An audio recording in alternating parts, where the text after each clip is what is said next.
What's going on, everybody? It's your boy Coda. I'm back with another video, and this one's more of a talkative one, alright? So, as everybody knows, if you don't know already, or if you do know, good for you, I am heavily into WWE wrestling, right? Fake wrestling, whatever you want to call it. But they have just announced that WWE and UFC merged together to form TKO. Now, from what we understand, nothing is changing within the WWE or the UFC. All they're simply doing is taking both of these businesses and creating into one. Right? What does that mean, though? Let's find out. So, TKO Group, basically UFC. Like, I don't watch UFC as much. Like, I used to be all about it, but what does this mean for WWE, right? Because here you have fake wrestling going into the business of UFC. Now, UFC is combat, like it's real fighting, fists, roundhouse kicks, uh, whatever, chokeholds, submits, the real arm bars and whatnot. But what does this mean for WWE? Like, we have so many pay-per-views. In UFC, you had to pay for each pay-per-view. But WWE has a contract with Peacock right now. And every major event that happens within WWE, whether it's Backlash, Payback, WrestleMania, Royal Rumble, War Games for NXT, like whatever it is with WWE, what does that mean? Does this mean UFC and WWE are going to have one company for the pay-per-views? Just like we would as if UFC was a standalone company. So, it's reported right here, claim McMahon agreed to pay over $12 million over the past 16 years to suppress. So that's maybe one of the reasons that this has happened, because McMahon has hush money. Basically, what happened. So, but what this really comes down to is both companies are in one stock business, allegedly. Now, right here, as you can see, what is TKO Group Holdings, right? Per its official website, TKO Group Holdings is a premium sports and entertainment company that comprises UFC, the world's most premier mixed martial arts organization, and WWE media organization, and the recognized global leader in sports entertainment. Emmanuel will be the chief executive of the new company. McMahon, the executive chairman, and Mark Shapiro, the Endeavor's president, will continue their roles. Khan will be the head of the wrestling side of things, while UFC president Dana White, who was also involved in a scandal when he slapped his wife after she struck him on New Year's Eve, will now be UFC CEO. Other members will be Jason Lublin as Endeavor's CFO, Andrew Schleimer as the new organization CFO, and Lawrence Epstein as the UFC COO. Triple H will still be WWE head of creative and talent relations, but is not on the TKO board of directors. Now, what that means, right? What that means is Triple H has no say what goes on with TKO. Even though they are one company, he has no say what happens with the holdings of this new company, right? So, here's where it gets fishy. How will the merger affect WWE and UFC, right? So, right here it says it plans to develop more content, increase the number of live events, boost premier hospitality revenue, and bolster sponsorship and product licensing. Whew. Apparently they've been discussing that TKO opportunities with platforms for rights to WWE shows, Raw, USA SmackDown, and Fox. Both shows have deals that end in 2024, and there is interest in bringing them into various digital and linear platforms. The UFC has a deal with ESPN and Disney that expires in 2025. For those wondering about a collaboration between the two, it's possible. While there has been a dividing line between MMA and pro wrestling, both organizations are ready to push to combine both fandoms. Right? So so the first show of this was the UFC ref Daniel Cormier acted as special referee for the Riddle vs. Seth Rollins, right? UFC fighters are going to stay focused on UFC and WWE, obviously do something different in our ring. But you also see in the UFC people with big personalities who, once the UFC run is done, once the UFC and the fighter says, hey, maybe now it's time to call, those people have a long life at WWE, blah, blah, blah. Epstein stated UFC and WWE could now hold events on the same weekend in the same location. The idea would be that organizations could go to tourism authorities, selling them on paying for the UFC and WWE as a package. Basically, all this is money. Money, right? That's what I'm getting from this, right? But the whole question is, will we see fights from UFC and WWE? So let's say John Cena and, I don't know, Conor McGregor.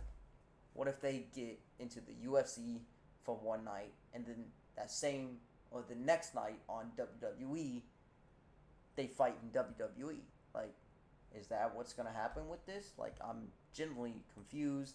I'm concerned.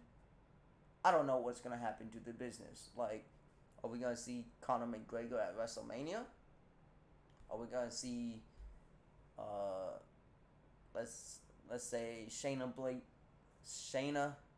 Baszler, right? She used to be UFC. Are we gonna see her back in the UFC ring, in the octagon, on top of being in the WWE? Who knows? Like, anything is possible with this, right? And this is all new, and I guess we will see starting this Friday. In 2 days, if you're watching this video on Wednesday, in 2 days we'll be able to see what's happening. So, are they going to start bringing in UFC fighters to the WWE?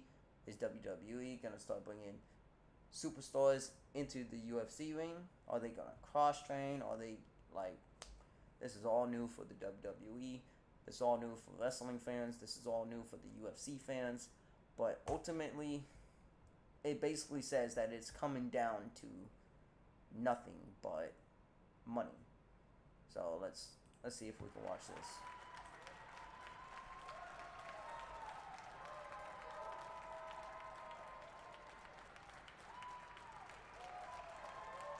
There's Dana White.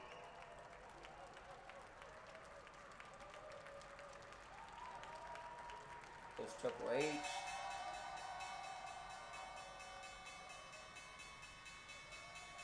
So this is obviously the stock market.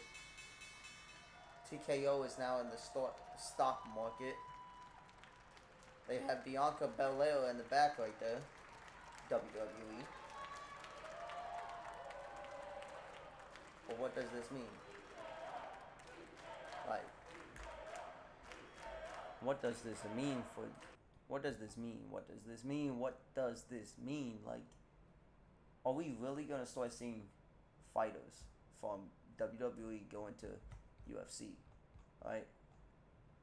Who knows? Who knows? Let's look up WWE UFC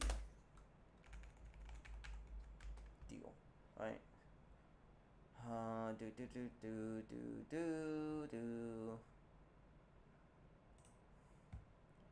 This is on ESPN. This one is Sporting News. This one's ESPN. Everything we do and don't know, right? Triple H's account says a historic day, the most exciting time in our industry that I've ever been a part of. Are you ready? Alright, so how will this impact wrestler and fighter pay, right? When an announcement of the merger was made, several UFC fighters posted on X asking what this means for the pay. The answer is probably nothing, like the Endeavor bought the UFC in 2016 for more than $4 billion. This is likely to be no different. It would be interesting to see if WWE will pony up the needed millions to keep some talent from jumping to AEW, which is a stronger competitor than UFC has in the MMA space. Yep. Okay. Will WWE go back to a pay-per-view model? WWE's television deal with Fox for SmackDown expires in the fall next year. Same goes for USA Network for Raw. Also has a deal with Comcast for its vast content library and monthly premium live events such as WrestleMania to be on the Peacock all the way to 2025. The timing could line up for a media rights deal with a major company encompassing the UFC and WWE under one broadcast roof. Okay, so basically what I said, right? So they're going to take WWE major events and UFC major events, throw them into the same place, same time, same night, just on, like, at the same time, right? So, premium live events. It's surely on the table, while slightly different. The UFC has succeeded with ESPN Plus. WWE is arguably leaving money on the table by not charging extra for big events like WrestleMania.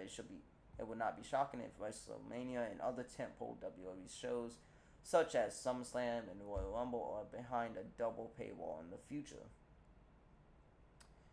If WWE turns to pay-per-view model, I'm telling you this right now, right? Me being a big fan of the WWE, right? I watch it every Monday and every Friday, right? So, if they go back to $60 for WrestleMania, Royal Rumble, everything else, I guess I'm just gonna see the highlights because I am not paying that much money.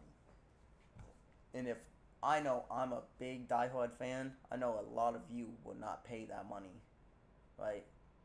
So it's different. Because new group puts up. I don't think it's. Oh, this is a clip from Raw. So I don't know.